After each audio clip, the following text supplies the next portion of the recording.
Merhabalar Türkmen kardeşlerim. Hepinize iyi akşamlar diliyorum. Türkmenistan'da yaşanmış olan sıkıntılar ve Türkiye'deki Türkmen kardeşlerimizin yaşadığı sıkıntılardan dolayı bazı arkadaşlarımız yakalanmış ve deport edilmek istenmişlerdir.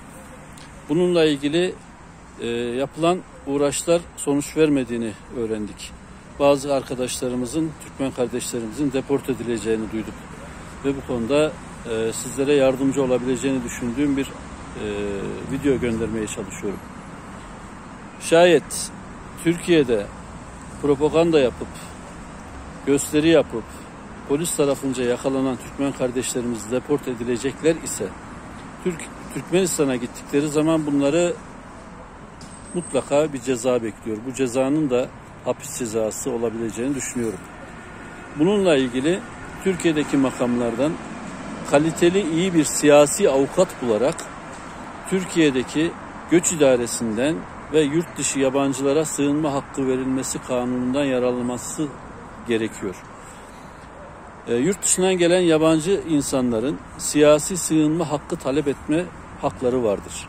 Türkiye'de, Ankara'da, İstanbul'da hangi ilde olursa olsun herhangi bir yabancı siyasi sığınma hakkı talep ederek Türkiye'de yakalansa, suçlu olsa dahi bu kanunlardan yararlanması için gerekli yollar vardır.